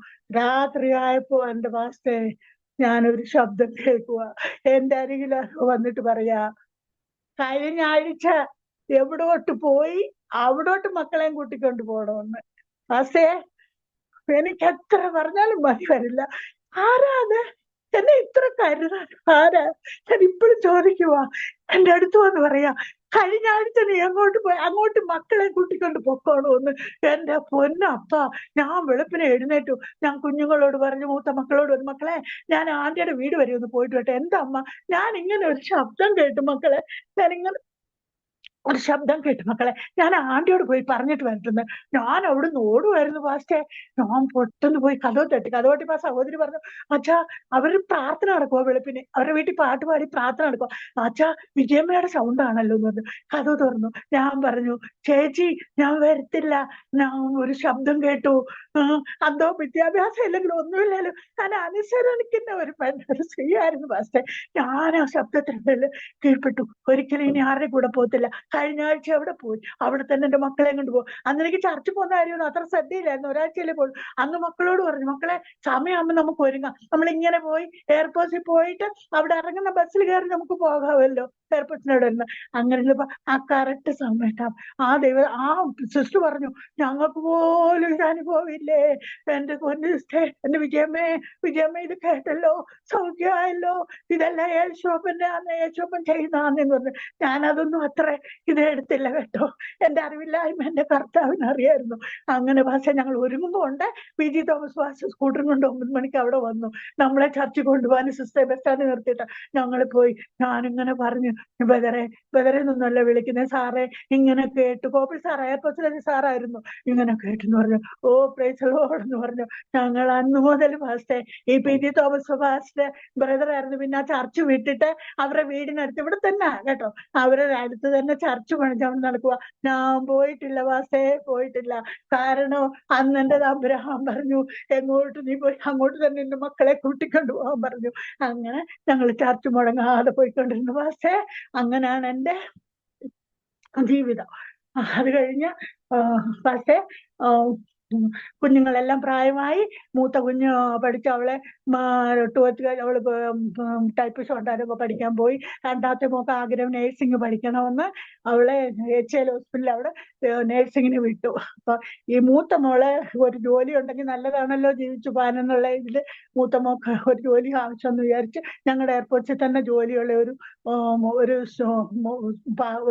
മാനേജറുണ്ട്. മാനേജരോട് പറഞ്ഞ് അവിടെ ജോഡിയാക്ക കമ്പനി നമ്മുടെ എയർപോർട്സിന് അടുത്താണ് നടക്കുന്നത്. അപ്പൊ ഞാൻ പറഞ്ഞു ഞങ്ങൾക്ക് അവിടെ. അപ്പൊ അവരുടെ അനിയൻ അവിടെ മാനേജരാണെന്ന് പറഞ്ഞിട്ടുണ്ട്, അറിവുണ്ട്. അവിടെ എന്റെ മോക്കൊരു ജോലി കിട്ടുമോ സാറെന്ന് ചോദിച്ചു. പുള്ളി ആ അനിയനോട് സംസാരിച്ച് പറഞ്ഞു കൊച്ചിനെ വിടാൻ പറഞ്ഞു. ഇവളെ ഞങ്ങൾ അവിടെ ജോലിക്ക് വിട്ടു. സ്റ്റോർ കീപ്പറായിട്ട് അവർക്ക് ജോലി കിട്ടി. അവളവിടെ ജോലി ചെയ്ത് പിന്നെ ഇളയ മോളെ അവിടെ പഠിക്കുന്നു. മോന് കമ്പ്യൂട്ടർ എല്ലാം പഠിക്കുന്നു. ഇളയ കൊച്ചു സ്കൂളിൽ പോകുന്നു. അങ്ങനെ പോവുകെ മൂത്ത മോടെ വിവാഹം കഴിഞ്ഞു. മൂത്ത മോടെ വിവാഹം കഴിഞ്ഞു. അത് കഴിഞ്ഞാണ് അവര് സ്നാനപ്പെട്ടത്. അത്രേ പറയുന്നുള്ളൂ പാസ്റ്റേ. അത് കഴിഞ്ഞാണ് ഞങ്ങൾ 4 മക്കൾ ഞാൻ സ്നാനപ്പെട്ടതാണ്. പക്ഷെ മൂത്ത മോടെ വിവാഹം കഴിഞ്ഞ് പിന്നാണ് അവരുടെ കുടുംബം എല്ലാം സ്നാനപ്പെട്ട് നമ്മുടെ ചർച്ചിൽ വന്നത്. അത് കഴിഞ്ഞു. അതെ, ശരി. അത് കഴിഞ്ഞ് രണ്ടാമത് പാസ്റ്റേ എന്റെ മോള് പഠിച്ചിട്ട് നേഴ്സിംഗ് പഠിച്ച് 3-3.5 വർഷത്തിനുള്ളിൽ അവൾ അവിടെ ആയിരുന്നു ചർച്ചിൽ പോകുന്നതും ഇതെല്ലാം. നമ്മളെ ചർച്ചിലോട്ട് വരുന്ന കുറവായിരുന്നു. എന്റെ ശൈലജ. മൂത്ത മോടെ പേര് രേഖ, രണ്ടാമത്തെ മോടെ പേര് ശൈലജ, മോന്റെ പേര് നന്ദകുമാർ, ഇളയ മോടെ പേര് അനുരാധ. 4 മക്കളെ. അങ്ങനെ എന്റെ മോള് പഠിപ്പ് കഴിഞ്ഞിട്ട് നേഴ്സിംഗ് കഴിഞ്ഞ് വീട്ടിൽ വന്നിരിക്കുന്ന സമയത്ത് നമ്മുടെ ചർച്ചിൽ ഒരു സൈമൺ പാസ്റ്റർ ഉണ്ട്. സൈമൺ പാസ്റ്റർ സഹോദരിയും കൂടെ നമ്മുടെ വീട്ടിൽ വന്നു. മോള് പഠിപ്പ് കഴിഞ്ഞ് വന്നതേ ഉള്ളൂ. വന്നിട്ട് പറഞ്ഞു അമ്മമ്മേ മോളെ ആലോചിക്കാനാ, എന്റെ അനിയന് വേണ്ടി ആലോചിക്കാനാ. അങ്ങനെ എന്താ? ഞാൻ പറഞ്ഞു അയ്യോ എനിക്ക് ചെറുക്കനെ അറിയത്തില്ലല്ലോ. ചെറുക്കൻ എന്തോ പഠിച്ച എന്റെ മോള് നേഴ്സിംഗ് കഴിഞ്ഞാലേ 1 മാസം പോലും അവളെ ജോലിക്കും വിട്ടിട്ടില്ല, പഠിപ്പ് കഴിഞ്ഞ് വന്നിട്ടേ ഉള്ളെന്ന് പറഞ്ഞു. എന്റെ അനിയന് പിന്നെ എക്സ്ട്രാ ടെക്നീഷ്യനാ ദീപക് നഴ്സിംഗ് ഹോമിൽ അവൻ ജോലി ചെയ്യുന്നതാ. ചർച്ചിലെ അവന് ആത്മീയന, ചർച്ചിലെ വരുന്ന കുട്ടിയാന്ന് പറഞ്ഞു. നമ്മുടെ സെക്കൻഡ് സൺഡേ ഒക്കെ നമുക്ക് കഞ്ഞിയൊക്കെ വിളമ്പി തരുന്ന അങ്ങനെ ചർച്ച. അവൻ പറഞ്ഞു എനിക്ക് അറിയത്തില്ല, കണ്ടിട്ടില്ല എന്ന് പറഞ്ഞു. അമ്മമ്മ പ്രാർത്ഥിക്കുന്നു പറഞ്ഞിട്ട് അവർ രണ്ടുപേരും ഭാര്യയും ഭർത്താവും പോയി. അത് കഴിഞ്ഞ് ഞാൻ 1-2 ദിവസം കഴിഞ്ഞപ്പോ ഞാൻ ഓർത്തു ദൈവമേ പാസ്റ്റോടൊക്കെ ഒന്ന് മിണ്ടണമല്ലോ. അപ്പം പുള്ളിക്കാരൻ ഉറങ്ങുമ്പോ ഇത്ര എന്നോട് പറഞ്ഞു അമ്മമ്മ പ്രാർത്ഥിക്കുക, അമ്മമ്മ അറിയുമെന്നു അത്രയും പറഞ്ഞിട്ട് പോയി. ഞാൻ പ്രാർത്ഥിച്ചു, അന്നും പ്രാർത്ഥിച്ചു, പിറ്റേന്നും പ്രാർത്ഥിച്ചു. കർത്താവേ എനിക്ക് ആരുമില്ലല്ലോ ചെറുക്കനെ നോക്കാനോ കുഞ്ഞുങ്ങളുടെ വിഭാഗത്തിനോ. എന്റെ ദൈവമേ എനിക്ക് ആരുമില്ല, നീ മാത്രമുള്ളെന്നെ പറഞ്ഞു. ഞാൻ കുറെ കരഞ്ഞു സങ്കടപ്പെട്ട് കിടക്കുന്നത്. ഈ പറയുന്നതിന് മുമ്പിട്ട് ഞാൻ കേട്ടതാ പാസ്റ്റേ. ഞാൻ എന്റെ ചേട്ടനെ കുറിച്ച് ഓർത്ത് ഉറക്കമില്ലാതെ നിലവിളിച്ചു. ഒരു ദിവസം പോലും എനിക്ക് നിന്നെ കാണാൻ പറ്റിയില്ലല്ലോ. അത് ഇത്ര പ്രായമായാലും എനിക്ക് മറക്കാൻ പറ്റില്ല പാസ്റ്റേ. ഞാൻ ഒത്തിരി ദുഃഖിച്ച് കരഞ്ഞപ്പോ എന്റെ അരികിൽ വന്ന് എന്നെ താലോടി എന്റെ പിതാവ് എന്ന് പറഞ്ഞു, നീ എന്തിന് കരയുന്നു? ഞാൻ നിന്നോട് കൂടെയുണ്ട്. നിന്റെ പേരെന്റെ ജീവന്റെ പുസ്തകത്തിലുണ്ട്. എഴുന്നേൽക്ക്, യോഹന്നാൻ സുവിശേഷത്തിന്റെ 20-ാം അധ്യായം എടുത്ത് പഠിക്കാൻ പറഞ്ഞത് ഫാസ്റ്റേ. ഈ പറഞ്ഞതിന് മുമ്പ് കേട്ട ശബ്ദമാ ഫാസ്റ്റേ. എന്തിന് കരയുന്നു? കരയാതെ, ഞാൻ നിന്നോട് കൂടെ ഉണ്ട്. എഴുന്നേൽക്ക, യോഹന്നാൻ സുവിശേഷത്തിന്റെ 20-ാം അധ്യായം പടി. നിന്റെ പേരെന്റെ ജീവന്റെ പുസ്തകത്തിൽ വെക്കുന്നു. എന്റെ കർത്താവിനോട് പറഞ്ഞു, ഓ എന്നെ ബലപ്പെടുത്തുന്ന എന്റെ പിതാവ്, ഇത്ര നല്ല ദൈവത്തിനെ എനിക്ക് കിട്ടിയല്ലോ ഫാസ്റ്റേ. അങ്ങനെ അത് കഴിഞ്ഞാണ് ഞാൻ എന്റെ മോളെ കാണാൻ അവര് വന്നത്. ഞാൻ പ്രാർത്ഥിച്ചു കിടന്നു, അപ്പാ ദൈവമേ എന്റെ കുഞ്ഞിന് ആലോചിക്കാനായിരിക്കും. ഞാൻ ആ രാത്രിയിൽ ഞാൻ പ്രാർത്ഥിച്ച് കണ്ണുനീരുവാൻ എന്നെ അനുവദിക്കാത്ത എന്റെ ദൈവം ഞാൻ ആ രാത്രി കാണുക ഫാസ്റ്റേ. ഒരു ഭയങ്കര മരുഭൂമിയില് കുറെ കൊഴുത്ത ആടുകൾ ഇങ്ങനെ വരുന്നു. അപ്പോൾ ഒരു മെലിഞ്ഞ കൊലുന്നനെ ഒരു ചെറുക്കൻ ഒരു കൊച്ചു കമ്പൗണ്ട് കയ്യില് ഒരു പാറക്കല്ലിന്റെ മേളിൽ താഴെ ഇങ്ങനെ ഇരിക്കുക. അപ്പോൾ അതിനകത്തുനിന്ന് ഒരാട് ഇങ്ങനെ വന്നിട്ട് ആ ചെറുക്കന്റെ അടുത്ത് പോയി കളിക്കുക. ആടിനെ ആ ചെറുക്കൻ ഇങ്ങനെ ചെയ്യുക. അപ്പോ ഞാൻ കേട്ട ശബ്ദം, ഉയരത്തിൽ ഉറക്ക ശബ്ദം, ഇതാണ് നിന്റെ മകളെ വിവാഹം കഴിക്കാൻ പോണ ചെറുക്കനെന്ന്. ഇതാണ് നിന്റെ മകളെ വിവാഹം കഴിക്കുന്നത്. ഓ ദൈവമേ, ഞാൻ ഞെട്ടി ഉണന്നിട്ട് എന്റെ കാതിൽ കേൾക്കുക, എന്റെ മരുമോനെ പരിചയപ്പെടുത്തി തരുക, എന്റെ മോളെ കാണിച്ചു തരുക. ആടായിരുന്നു, അവളാട്. അത് കഴിഞ്ഞ് ഇതെല്ലാം ഞാൻ പെട്ടെന്ന് അയ്യോ ഞാൻ കേട്ട ശബ്ദം എന്റെ ഷൈലോട് എന്റെ മക്കളോട് പറഞ്ഞു, മക്കളെ അമ്മച്ചി ഇങ്ങനെ കേട്ടടാ എന്ന് പറഞ്ഞു. അത് കഴിഞ്ഞ് ഞാൻ ഓഫീസിൽ പോയി. ഇതൊന്നും ഓഫീസിൽ ആളുകളോട് പറയാനൊക്കത്തില്ലല്ലോ. സാറേ എനിക്കൊരു 2 മണിക്കൂർ എന്നെ നേരത്തെ വിടണേ, എനിക്കിങ്ങനെ ചർച്ചിൽ പോകണം ആവശ്യമുണ്ടെന്ന് പറഞ്ഞു. ഞാൻ പോയി വർഗീസ് പാസ്റ്ററിനോട് പറഞ്ഞു, പാസ്റ്റേ ഞാനിങ്ങനെ സൈമൺ പാസ്റ്റർ വന്നതും ഇങ്ങനത്തെ ഞാൻ ശബ്ദം കേട്ടതും എല്ലാം പറഞ്ഞു. ഓ മൈ ഗോഡ്, നല്ല ചെറുക്കനാ, അവനാത്മീയനാ, അവനാ നമുക്ക് സെക്കൻഡ് സൺഡേ എല്ലാം ഫുഡെല്ലാം തരുന്നതും എല്ലാം, അവന് നല്ല കുട്ടിയാ, അവൻ ഇന്നടുത്ത് ജോലി ചെയ്യുന്നതാ, അതെല്ലാം പറഞ്ഞു. അങ്ങനെ പാസ്റ്റേ സൈമൺ പാസ്റ്റെ വിളിച്ച് പാസ്റ്റർ 2 പിള്ളേരും മിണ്ടി. പിന്നെ പെണ്ണ് കാണാന് ചെറുക്കൻ വന്നില്ലായിരുന്നല്ലോ. പിന്നെ പിറ്റേ ആഴ്ച അവര് അപ്പൊ നമ്മുടെ എലങ്ക എയർപോർട്ടിൽ എയർ ഷോ നടക്കുക. ആ സമയത്തുണ്ട് ചേട്ടനും അനിയനും കൂടെ പെണ്ണിനെ കാണാൻ വന്നു. അവളെ കാണാൻ വന്നപ്പോ പാസ്റ്റർ പറഞ്ഞു, സൈമൺ പാസ്റ്റർ പറഞ്ഞു, ഞങ്ങള് മോൻ ഇഷ്ടപ്പെട്ടു, 2 പേരും ഇഷ്ടം. ഞാൻ ആ സ്വപ്നത്തിൽ കണ്ട അതേ ചെറുക്കന്, യേശു കാണിച്ച അതേ ചെറുക്കൻ, അവൻ ആടുകളെ മേയിക്കുന്നവന്. അവൻ അത് കഴിഞ്ഞ് അത്ഭുതമായിട്ട് അവന്റെ ജോലിയെല്ലാം വിട്ടു. അവൻ ദൈവത്തിന് വേണ്ടി നമ്മുടെ ചർച്ചിലായിരുന്നു. അവൻ ശുശ്രൂഷകനായിട്ട് തീർന്നു. ഇനി അവൻ ഷാർജയില് ചർച്ചുണ്ട്. ഷാർജയില് ഈ സൈമൺ പാസ്റ്റർ അനിയൻ മോനച്ചൻ എന്ന പേര്, മോനിക്ക് ചർച്ചുണ്ട് അവിടെ. അവന് ആടുകളെ മേയ്ക്കുന്നു. പാസ്റ്റേ എന്റെ മകൾക്ക് വേണ്ടി, എന്റെ മകൾ അവിടെ സ്റ്റാഫ് നേഴ്സായിട്ട് ജോലി ചെയ്യുന്നു. അവിടെ മകൾ ഇന്ന് ബാംഗ്ലൂരിൽ ഡോക്ടറാ. പാസ്റ്റേ ഡോക്ടറേറ്റ് കഴിഞ്ഞിട്ട് ബാംഗ്ലൂരിൽ ജോലി ചെയ്യുക. ഒരു മോനുണ്ട്, അവൻ കാനഡയില്, അവൻ പഠിച്ചുകൊണ്ടിരിക്കുക. അങ്ങനെ എന്റെ ദൈവം എന്റെ മകൾക്ക് വേണ്ടി ചെറുക്കനെ നോക്കി ഒരുക്കി തന്നു. അത് കഴിഞ്ഞ് ഞങ്ങളുടെ 4ാമത്തെ പെൺകുഞ്ഞിനെയും കൂടെ വിവാഹം കഴിക്കാതെ ഞാൻ മോന് വേണ്ടിയിട്ട് പെണ്ണ് നോക്കത്തില്ല. കാരണം ഒരു വീട്ടിൽ ഒരാൾ വേണം. ഞാൻ ജോലിക്ക് പോവല്ലേ പാസ്റ്റേ. അങ്ങനെ 2012 ഞാൻ റിട്ടയർഡ് ആവത്തുള്ളൂ. അങ്ങനെ ഞാൻ അത് കഴിഞ്ഞിട്ട് മോക്ക് വേണ്ടിയിട്ട് ആലോചിക്കാൻ. അപ്പൊ ഈ മരുമോനും എല്ലാം ആലോചിച്ചതാ. നമ്മുടെ എറണാകുളത്തുള്ള കോട്ടയത്തുള്ളതാ ചെറുക്കന്. അങ്ങനെ ഈ മേനോൻ കുടുംബത്തിൽ നിന്ന് രക്ഷിക്കപ്പെട്ടു വന്ന ഒരു ചെറുക്കനാ. അവൻ ബൈബിൾ കോളേജിലൊക്കെ പഠിച്ചു വന്നു. അവന് ചർച്ച് നടത്തുന്നുണ്ട്, ചർച്ചൊക്കെ ഉണ്ട്, ആരാധിക്കാൻ നാട്ടിൽ പോകുന്നു. എല്ലാ വിവരവും ഞങ്ങൾ അറിഞ്ഞ് അങ്ങനെ പോള് വിഷ്ണു പാസ്റ്ററിന്റെ ചർച്ചിലാവാൻ പോയിക്കൊണ്ടിരുന്നത്. അങ്ങനെ എന്റെ മകൾക്ക് വേണ്ടി ആലോചിച്ചു. അവൻ വന്നു. അവരുടെ വീട്ടിൽ സ്വത്തില്ല, പടവില്ല, ഒന്നുമേ ഇല്ല. ഞാൻ ആലോചിച്ചു, എന്റെ അപ്പന്റെ വേല ചെയ്യുന്ന കുഞ്ഞല്ലേ, പട്ടിണി കിടക്കാതെ ദൈവം പോയിട്ടുവെന്ന് എനിക്ക് ആഴത്തിലെ വിശ്വാസം. എനിക്ക് ഒന്നുമില്ല, എനിക്കൊന്നും വേണ്ട, മക്കളെ ആർക്ക് സ്വത്ത് വേണ്ട, എന്റെ അപ്പന്റെ വേല ചെയ്താൽ മതി എന്നുള്ള ഇതില് എന്റെ കുഞ്ഞിന് വേണ്ടി ആലോചിച്ചു വന്നു. എന്റെ കുഞ്ഞ് അമ്മ പറയുന്നത് എന്താന്ന് വെച്ചാൽ, എന്റെ കുഞ്ഞൊന്ന് 12 കഴിഞ്ഞിട്ട് BA കറസ്പോണ്ടൻസ് എടുത്ത് പഠിക്കാനല്ല ഞാൻ ഒപ്പ് കൊടുത്തു. അങ്ങനെ ഇരിക്കുന്ന സമയത്താണ് അവിടെ വിവാഹം ആലോചിച്ചിട്ട് വന്നത്. അങ്ങനെ അവരെല്ലാം അവരുടെ വീട്ടുകാരൊന്നും അത്ര കൂടിയിട്ടില്ല. വിവാഹം കഴിഞ്ഞ് പാസ്റ്ററൊക്കെ വന്നിട്ട് എൻഗേജ്മെന്റ് നാട്ടിലെ വർഗീസ് പാസ്റ്ററൊക്കെ വന്നായിരുന്നു. അവന്റെ പേര് PV സുനിൽ എന്ന അവന്റെ പേര്. അങ്ങനെ എന്റെ അനുവിന് വിവാഹം കഴിഞ്ഞു.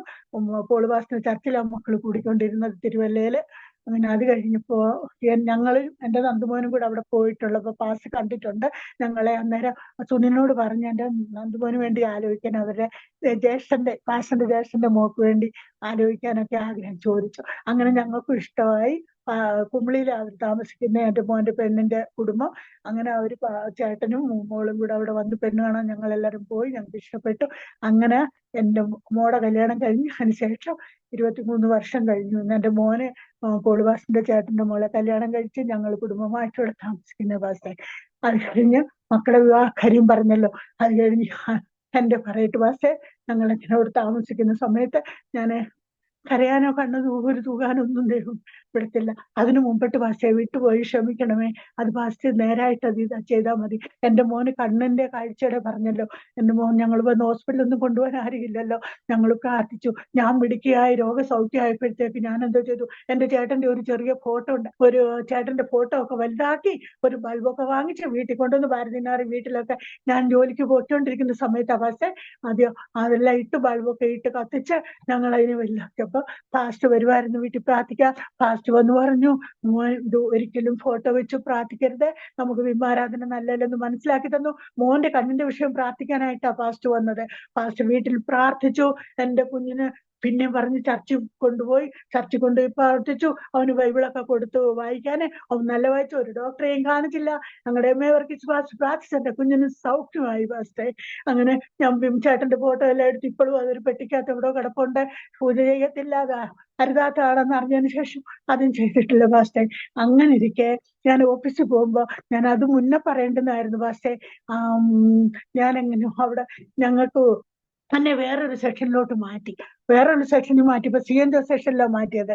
അങ്ങനെ പാസ്റ്റേ ഞാന് ഹോസ്പിറ്റലിൽ പോയ സമയത്ത് പാസ്റ്റേ ഞാന് 2-3 ട്രെയിനിങ് വണ്ടികളിൽ ആണുങ്ങൾ വന്നിറങ്ങി, എർമ്മമാര് വന്നിറങ്ങി പാസ്റ്റേ. ഞാൻ ജോലി ചെയ്യുമ്പോ ആ സമയത്തെ ആയത്.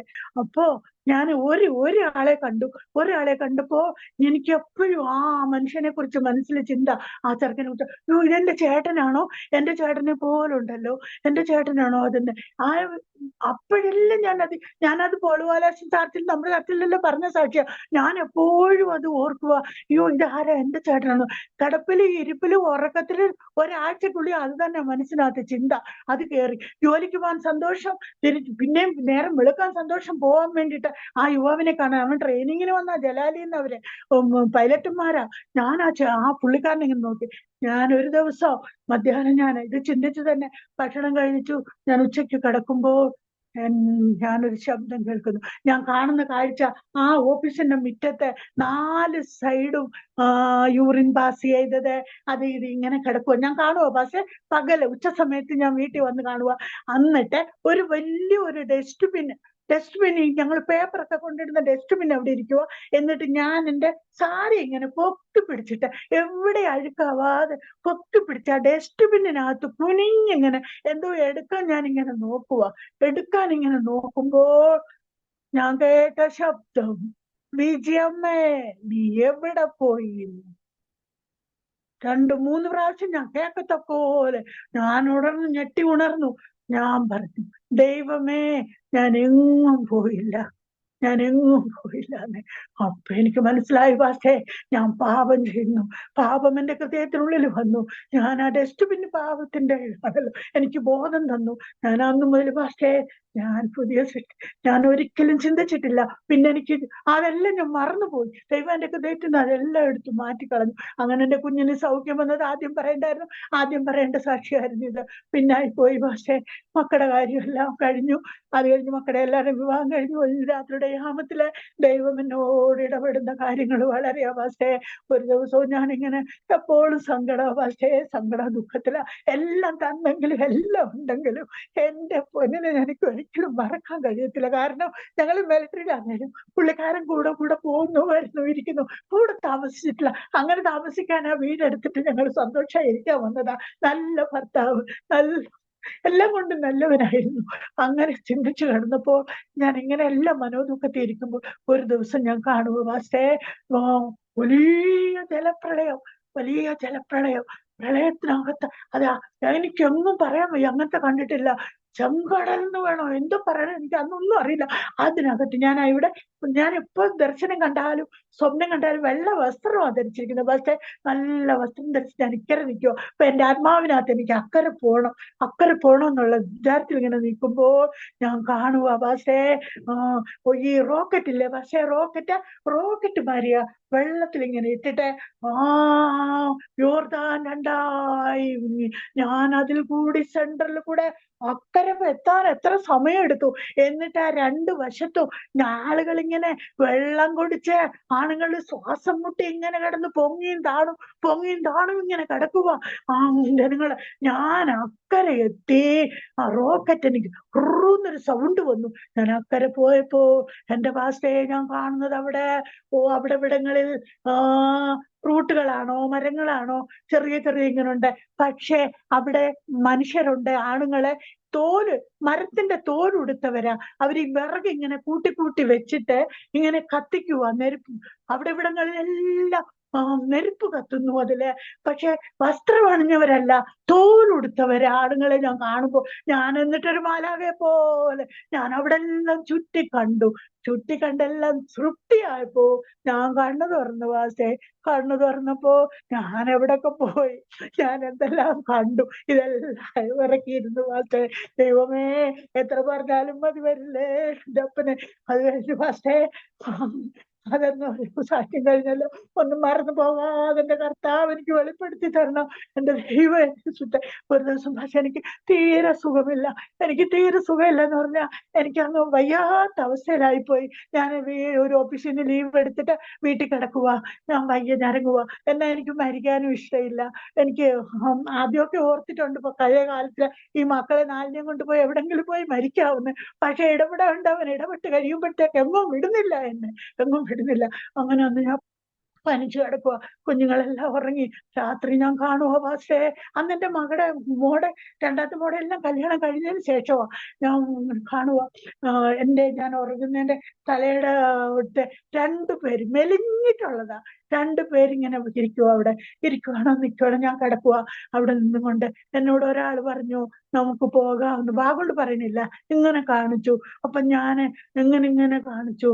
അപ്പൊ ഈ ആളിനോട് എന്തോ പറഞ്ഞു അവർക്ക് പോകാവുന്ന. എന്നിട്ട് രണ്ടുപേരും എന്നെ ഇങ്ങനെ ആക്കിയിട്ട് പാസേ എന്റെ അവസ്ഥയില് ഈശോയ്ക്ക് കൊടുത്ത പോലെ എന്റെ സൽവത്സരങ്ങളെ ആയുസിനെ നീട്ടി തന്നിട്ട് അവരെന്നെ കൊണ്ടുപോകാതെ എന്റെ ദൈവം എന്നെ അടുപ്പിച്ച്. രാവിലെ എഴുന്നേൽക്കുമ്പോ വേർത്ത് കുളിച്ചു കിടക്കുക ഞാന്. പനിയെല്ലാം വിട്ടുപോയി, എന്റെ രോഗമെല്ലാം സൗഖ്യമായി. അന്ന് ഞാൻ ജോലിക്ക് പോയില്ല, പിറ്റേന്ന് പോലും ഞാൻ ജോലിക്ക് പോകാൻ തുടങ്ങി പാസ്റ്റേ, മെഡിക്കലിൽ എടുത്ത് കിടന്നവളെ. അങ്ങനെ എന്റെ ദൈവം എന്നെ ആ രോഗത്തിനും വിടുവിച്ചു പാസ്റ്റേ. നേരിട്ട് കാണുന്ന പോലെ എന്റെ അപ്പൻ എന്റെ അടുത്ത് വന്ന് എന്നെ കാണിച്ചു. ഇനി ഒരു ദർശന പാസ്റ്റേ, ഞാനും രാത്രി കിടക്കുമ്പോൾ ഞാൻ അന്ന് കണ്ട ചെങ്കടലല്ല പാസ്റ്റേ കാണുന്നത്, വേറെ ഒരു നദിയാ കാണുന്നത്. അന്ന് കണ്ടതല്ല കാണുന്നത്, വേറെ ഒരു നദിയാ. അവിടെ ഞാൻ സുപ്രവസ്ത്രം ധരിച്ച് ഞാനിങ്ങനെ അവിടെ നിൽക്കുമ്പോൾ ആ നദിക്കകത്തൂന്ന് ഒരു മുതല ആ നദിയിൽ നിന്ന് ഇങ്ങനെ വരുവാ എന്നെ പിടിക്കാൻ ഇങ്ങനെ വരുവാ. അപ്പൊ ഞാനിങ്ങനെ സാരി ഇങ്ങനെ വെച്ചിട്ട് പറയാ, നീ എന്നെ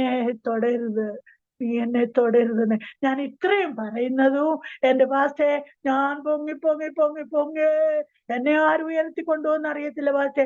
ഞാനങ്ങ് പൊങ്ങി പൊങ്ങി പൊങ്ങി പൊങ്ങി പോവുക.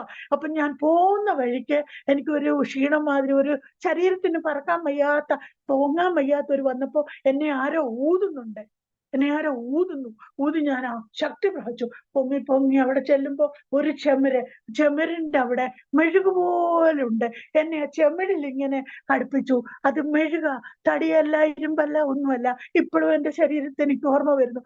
മെഴുകിൽ ഇങ്ങനെ ഉരസിയപ്പോ ഞാനൊരു ശബ്ദം കേട്ടു, ഇതാണാ ഗോപുരം, ഇതാണാ ഗോപുരം പറഞ്ഞു പാസ്റ്റേ.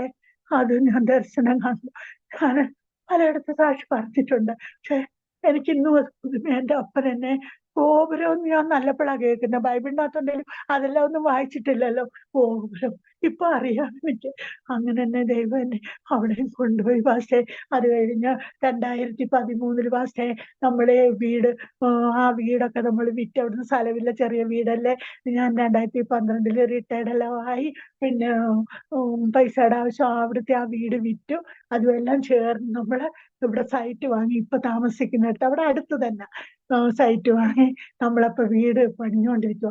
അപ്പോൾ എൻ്റെ ഇളയ മോള് എറണാകുളത്ത് അവിടെ പ്രസവരക്ഷയ്ക്ക് അവിടെ അടുത്ത് ആരുമില്ല, അവള് ജോലിക്ക് പോവുക. അപ്പൊ എന്നെ അവിടുന്ന് അങ്ങോട്ട് കൊണ്ടുപോയി, എറണാകുളത്തോട്ട് കൊണ്ടുപോയി. അപ്പൊ ഇവിടെ പണി നടക്കുക. അപ്പൊ എനിക്ക് അതിന് കുറച്ച് കഴിഞ്ഞപ്പോഴത്തേക്ക് എനിക്ക് പ്രസവം കഴിഞ്ഞ എനിക്ക് ഇവിടെ വരണം, എനിക്കിങ്ങ് വരണം, എൻ്റെ മോൻ്റെ അടുത്ത് വരണം, എനിക്ക് വീട് പണി നമുക്ക് എനിക്ക് വരണം. ആഗ്രഹം ഇങ്ങനെ നടക്കുക. എനിക്ക് നിർബന്ധമായി അനു ഞാൻ പോവാനും, എനിക്ക് വീട്ടിൽ പോകണം, ബാംഗ്ലൂരിൽ പോകണം എന്ന് പറഞ്ഞിരുന്നു. ശരി മമ്മയുടെ ഇഷ്ടം പോലെ ചെയ്യുന്നൊക്കെ പറയും. അങ്ങനെ ഇരിക്കുമ്പോ രാത്രി ഞാനൊരു സ്വപ്നം കാണുക പാസ്റ്റേ. ഓ ദൈവമേ, ഞാനങ്ങ് ഉയരത്തിൽ പോയിട്ട് വീട് കാല് താഴെ വെക്കാൻ വയ്യ പാസ്റ്റേ, പളുങ്ക, നടക്കാൻ വയ്യ, വെഴുവെഴുത്ത് വീഴുമെന്ന് തോന്നുക.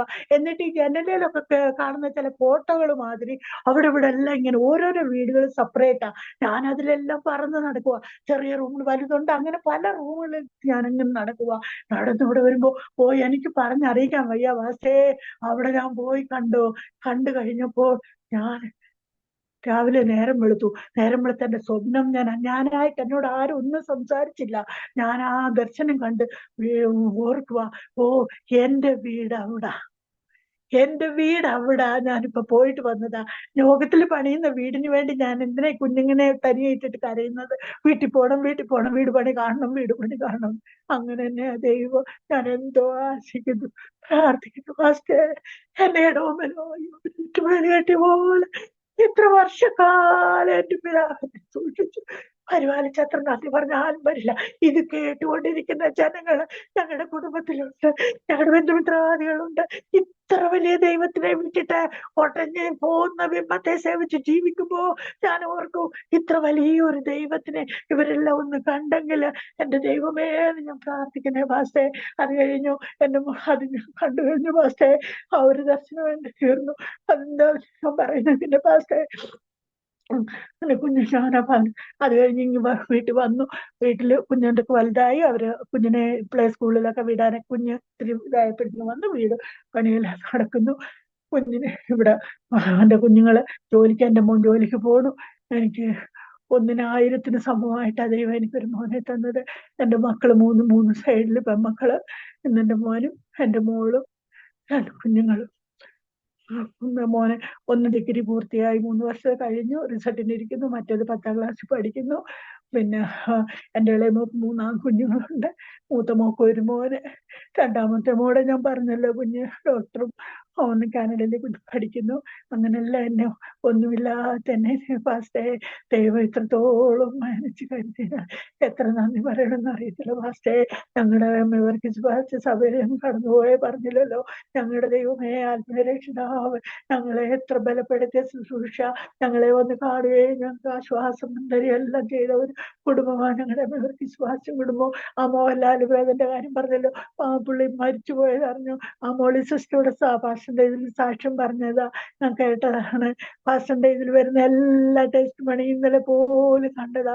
അത് കൂടുതൽ കണ്ടത് എനിക്ക് ധൈര്യം തരാനുണ്ട്. ഇപ്പൊ ഈ പ്രവാസിസ്റ്റ് പറഞ്ഞു കഴിഞ്ഞ് എനിക്ക് ഇവിടെ വരാനുള്ള, എനിക്ക് പറയാൻ ഞാൻ എല്ലാ അടുക്കും ചുറ്റോടും മുന്നിലും പുറയിലുമായിട്ടല്ലേ ഭാഷ പറഞ്ഞേ. ദൈവം ഇങ്ങനെ ഓരോ കാര്യങ്ങൾ ഇങ്ങനെ ഇടപെടുമ്പോ ഞാൻ ഏത് പറയണേ ഏത് പറയണ്ടെന്നുള്ള ഇല്ല ഭാഷ. എന്റെ ദൈവം എന്റെ യേശുവിനെ ഒരു നേരം ഉച്ചരിച്ച് വളർത്തപ്പെട്ടെങ്കിലും അതെല്ലാം നിന്നെ ആയിട്ട് ഞാൻ കരുതി. എന്റെ അപ്പൻ എന്നെ വീണ്ടെടുത്തു. ഒരു മോവേസിന്റെ തേടി വന്ന പോലെ, ഒരു മോവേസിന്റെ കൂടെ വന്ന പോലെ. 33 വയസ്സ് കഴിയും മുമ്പ് 27 വയസ്സ് കഴിഞ്ഞപ്പോഴേ 4 പിള്ളേരെ ദൈവം എനിക്ക് തന്നു. ഞാൻ അതെന്റെ ഭർത്താവിനോട് പറഞ്ഞു കരയുന്നു. അതായിരുന്നു മരിച്ചു കഴിഞ്ഞിട്ട് എന്നെ വീട്ടുപോയി ഭർത്താവെ റിട്ടയർഡായി 2 പേരുടെയും പെൻഷനുണ്ട് ജീവിക്കാന്. സമൃദ്ധിയായിട്ട് എന്റെ ദൈവം അനുഗ്രഹിച്ചു. ഈ ഭാഗ്യം എന്നെ പോലെ ജീവിക്കുന്നവർക്ക് ഈ ഭാഗ്യം. അതിനാ ഞാൻ പാപം ചെയ്തെന്ന് പറഞ്ഞ അതിനാ മാസേ. അന്ന് ഞാൻ എരിവോട് പോയി ചർച്ചുകളിൽ ഇതിന് വല്ലാലും പോൾവാസ്തു ചർച്ചിൽ ഞാൻ പറഞ്ഞു, എന്തിനാന്ന് വെച്ചാല് ഇങ്ങനെ കുറെ പേരുണ്ടല്ലോ, ഒരിക്കലും ഭാഗത്ത് വിടാതെ ചാരണ്ടവനെ ചാരി മുന്നോട്ട് ജീവിപ്പാ ഞാൻ പ്രാർത്ഥിക്കുന്നത്. മെയ് മാസത്തില് മെയ് 24 ആയപ്പോഴാ വാസേ എന്റെ പൊന്ന് എന്നിൽ നിന്നും വിട്ടുപോയത്. അപ്പൊ എനിക്ക് ആ മാസം എനിക്ക് ഭയങ്കര ദുഃഖത്തിന്റെ മാസമാണ് വാസേ.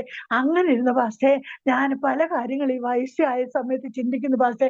വയസ്സായ ഇനി കുഞ്ഞുങ്ങൾക്ക് ബുദ്ധിമുട്ട് കൊടുക്കരുത്, എങ്ങനെ അപ്പച്ചാ ജീവിക്കുന്നേ, ഇനി ഞാൻ പ്രായമായിക്കൊണ്ടേ വരുമല്ലേ ദൈവമേ, എങ്ങനെ മക്കൾക്ക് കഷ്ടം കൊടുക്കരുത്, പ്രയാസം കൊടുക്കരുതല്ലേ ഇങ്ങനെ പ്രാർത്ഥിച്ചു വരുന്നു പാസ്റ്റേ. അന്ന് രാത്രിയില് ഈ 24-ാം തീയതി അപ്പോഴും ഭർത്താവിനോടാ പുറകുറുക്കുന്നേ, ഇങ്ങനെ വിട്ടിട്ട് പോയില്ലേ, എനിക്ക് ഇത്ര പ്രായമായില്ലേ, വയസ്സാവുമ്പോ എങ്ങനെയാ എന്റെ ജീവിതം എങ്ങനെയാ, ഇങ്ങനെയൊക്കെ പറഞ്ഞുകൊണ്ടാ കിടക്കുന്ന പാസ്റ്റേ. ഈ കഴിഞ്ഞ മാസത്തില് ഒരു 7-ാം തീയതി എല്ലാം കഴിഞ്ഞു പാസ്റ്റേ. ഒരു 10-15-നുള്ളിൽ ഞാന് ഇതെല്ലാം പറഞ്ഞിങ്ങനെ കിടക്കുമ്പോ ഞാനൊരു സ്വപ്നം കാണുന്നു പാസ്റ്റേ. ഞാൻ നനച്ചതും പറഞ്ഞു ഒക്കെ എന്റെ ഉടയവൻ എന്റെ അടുത്തങ്ങ് വരുവാ, ഞങ്ങളെ കാണിക്കുക. പക്ഷേ ഇവിടുത്തെ ഈ ഭവനത്തിൽ എന്റെ മോളെയും എന്റെ മോനെയും 2 കുഞ്ഞുങ്ങളെയും നിരത്തി ഇങ്ങനെ നിർത്തിയിട്ട് നിൽക്കുക അവരിങ്ങനെ. എന്നിട്ട് ഞാൻ അതിന് സെന്ററിൽ ഇങ്ങനെ നിന്നിട്ട് എന്നോട് പറയുവാ, എന്റെ അടുത്താരോ നിന്ന് പറയുവാ, നിങ്ങൾ 1 5 പക്ഷേ എന്നോട് പറയുവാ, നിങ്ങൾ 1 5 പേരും ഒന്നാണ്. 5-1 5-1 എന്ന് എന്റെ ഹൃദയത്തിനകത്ത് പതിച്ചിരിക്കുക പാസ്റ്റേ. എന്റെ പാസ്റ്റേ, എന്റെ വിഷമം മാറി. ഞാൻ അനാഥല്ല, ഞാൻ ഒന്നിച്ചല്ല, ഞാൻ ഒറ്റയ്ക്കല്ല, എന്റെ മക്കളുടെ കൂടെ എന്റെ കർത്താവ് എന്നെ കാണിച്ചു പാസ്റ്റേ. ഇത് തന്നെ പറഞ്ഞത്. നിങ്ങൾ 5 പേരെ നിർത്തിയിട്ട് ഒന്നല്ല, നിങ്ങൾ 5 പേരാണ്. അതായിരുന്നു പാസ്റ്റേ. ഞാൻ മറന്നുപോയി, എന്തോ പറയാനുണ്ടെന്നുള്ള വിചാരത്തിലായിരുന്നു പാസ്റ്റേ. പാസ്റ്റേ, എന്റെ ദൈവം എന്നെ ഇത്രത്തോളം നടത്തി. എനിക്കിനി വയസ്സ് എപ്പോ എന്റെ കർത്താവ് എന്നെ വിളിക്കുന്നു അതുവരെ എനിക്ക് മനസ്സിലായി എന്റെ മക്കളുടെ കൂടെ സന്തോഷം സമാധാനമായിട്ട് ഇരിപ്പാന് എനിക്ക് ദൈവം ഇടയാക്കിയതിനായിട്ട് എന്റെ ദൈവത്തിന് നന്ദി പറയുന്നു പാസ്റ്റേ. ഞാൻ പ്രാർത്ഥിക്കാനുള്ള സമയം. സർവശക്തനായ ദൈവമേ, സ്വർഗ്ഗപിതാവേ, ഹല്ലേലൂയ. നീ ഭയപ്പെടേണ്ട, ഞാൻ നിന്നോട് കൂടെ ഉണ്ടെന്ന് പറഞ്ഞ് അരുളി ചെയ്തവനെ, ഇത്രയും സമയം കർത്താവേ ദൈവമേ, അങ്ങ് ചെയ്ത അത്ഭുതങ്ങൾ പറയുവാൻ, അങ്ങ് ചെയ്ത അത്ഭുത വഴികളെ വർണ്ണിപ്പാൻ എന്റെ ദൈവടയാത്തിനായി നന്ദി. പിതാവേ, ഈ ചെയ്ത അത്ഭുതം, അങ്ങ് ചെയ്ത അത്ഭുതം ഈ കേട്ടുകൊണ്ടിരിക്കുന്ന ജനങ്ങളെ എന്റെ ദൈവമേ നിന്നിൽ ആകർഷിപ്പാൻ, ഇങ്ങനൊരു ദൈവമുണ്ടോ എന്ന് അവര് രുചിച്ചറിയുവാൻ എന്റെ ദൈവം ഇടയാക്കണമേ. തിരുക്കരങ്ങളോട്ട് കർത്താവേ, അടിയന് തന്നതേലുയ ദാനിയേൽ ജോൺ പാസ്റ്ററെയോ, അരോമ ടിവിയെയോ, കേട്ടുകൊണ്ടിരിക്കുന്ന ജനങ്ങളെയും എല്ലാം അങ്ങയുടെ നാമത്തില് അനുഗ്രഹിച്ച് അങ്ങയുടെ കരങ്ങളെ ഏൽപ്പിക്കുന്നു കർത്താവേ. തിരുക്കരങ്ങൾ ഞങ്ങളെ ഒരിക്കലൂടെ താഴ്ത്തി ഏൽപ്പിക്കുന്നു എന്റെ പിതാവിന്റെ രക്ഷകരെ. ഹല്ലേലൂയ. പിതാവിന്റെയും പുത്രന്റെയും പരിശുദ്ധാത്മാവിന്റെ നാമത്തില് ഇങ്ങനെ ഒരു ചാനൽ അടിയന് കിട്ടിയതിനായി നന്ദി നന്ദി നന്ദിയുടെ ഒരുപാട് വീഴ്ത്തി ഞങ്ങളെ സമർപ്പിക്കുന്നു. പ്രാർത്ഥന കേട്ടതിനായി നന്ദി, യേശുവിന്റെ നാമത്തിൽ തന്നെ. താങ്ക് യു പ്രിയ വിജയമേ ആൻറ്റി. ഇത്രത്തോളം സമയം ദൈവം അത്ഭുതകരമായ വഴികളെക്കുറിച്ച് പങ്കുവയ്ക്കുവാൻ കർത്താവ് കൃപ ചെയ്തല്ലോ. ഒരുപാട് കണ്ണുനീരിൻ്റെയും വേദനയുടെയും അനുഭവങ്ങളിലൂടെ കടന്നു പോയെങ്കിലും കർത്താവ് കരം പിടിച്ച് ഇന്നോളം വഴി നടത്തി നിർത്തിയ കൃപകൾക്കായി ഞാൻ ദൈവത്തിന് സ്തോത്രം ചെയ്യുന്നു. ദൈവം ചെയ്ത ഉപകാരങ്ങൾക്ക് നന്ദി പറയുവാൻ ഈ അവസരം വിനിയോഗിക്കാൻ കർത്താവ് കൃപ ചെയ്തതുപോലെ കർത്താവിനുവേണ്ടി ഏറെ നല്ല സാക്ഷ്യങ്ങളെ പിന്നെയും പങ്കുവയ്ക്കുവാൻ കർത്താവ് സൗഖ്യ ആരോഗ്യ ദീർഘായുസ്സും തരട്ടെ എന്ന് ആശംസിക്കുന്നു, പ്രാർത്ഥിക്കുന്നു. മക്കൾ, മരുമക്കൾ, ചെറുമക്കൾ എല്ലാവരെയും ദൈവം അനുഗ്രഹിക്കട്ടെ എന്ന് ആശംസിക്കുന്നു, പ്രാർത്ഥിക്കുന്നു. അരോമാറ്റിയുടെ പ്രേക്ഷകർക്ക് ഈ ജീവിതാനുഭവങ്ങൾ അനുഗ്രഹമായി തീർന്നുവെങ്കിൽ നിങ്ങളുടെ സുഹൃത്തുക്കൾക്ക് കൂടിയൊക്കെ ഷെയർ ചെയ്ത് കൊടുക്കും, അവരും കേട്ട് അനുഗ്രഹിക്കപ്പെടട്ടെ. നിങ്ങളുടെ വിലയേറിയ അഭിപ്രായങ്ങളും നിർദ്ദേശങ്ങളും കമൻറ്റ് ബോക്സിൽ രേഖപ്പെടുത്താവുന്നതാണ്. നിങ്ങൾക്കൊരു പ്രാർത്ഥനാ വിഷയമുണ്ടെങ്കിൽ സ്ക്രീനിൽ കാണുന്ന വാട്സാപ്പ് നമ്പറിൽ ഞങ്ങളെ വിവരം അറിയിക്കും. ഞങ്ങൾ നിങ്ങൾക്കൂടി പ്രാർത്ഥിക്കാം. എല്ലാത്തിനും കാഴ്ച രാത്രി 9 മണിക്ക് അരോമ ടിവിയുടെ പ്രേക്ഷകർക്ക് വേണ്ടിയിട്ട് ഓൺലൈനിൽ പ്രാർത്ഥന നടക്കുന്നു. നിങ്ങളതിൽ സംബന്ധിക്കാൻ പ്രത്യേകം ക്ഷണിച്ചുകൊള്ളുന്നു. അടുത്ത അനുഗ്രഹിക്കപ്പെട്ട സാക്ഷ്യവും വചനചിന്തയുമായി വീണ്ടും കൂടി കാണിപ്പറയും. എല്ലാ പ്രിയപ്പെട്ടവർക്കും goodbye. God bless you all. ആമേൻ. ഓർമ്മയുടെ മനോരഥത്തിൽ മായാത്ത ഓർമ്മയ്ക്കായി അരോമ മാട്രിമോണിയിൽ നിന്നും ജീവിത പങ്കാളിയെ കണ്ടെത്തൂ. നിങ്ങൾ ഒരു ക്രിസ്തീയ ജീവിത പങ്കാളിയെ അന്വേഷിക്കുകയാണോ? അതോ മക്കൾക്ക് അനുയോജ്യമായ ഒരു തക്ക തുണയ്ക്ക് വേണ്ടി പ്രാർത്ഥിക്കുന്ന വ്യക്തിയാണോ? എങ്കിൽ അരോമ മാട്രിമോണി നിങ്ങൾക്ക് വേണ്ടിയാണ്. ഇന്നു തന്നെ സൗജന്യമായി രജിസ്റ്റർ ചെയ്യൂ. അരോമ മാട്രിമോണിയുടെ പ്രത്യേകതകൾ: രജിസ്ട്രേഷൻ തികച്ചും സൗജന്യം. ലോകത്തെവിടെയുമുള്ള അനുയോജ്യമായ ക്രിസ്തീയ ജീവിത പങ്കാളിയെ തിരഞ്ഞെടുക്കാം.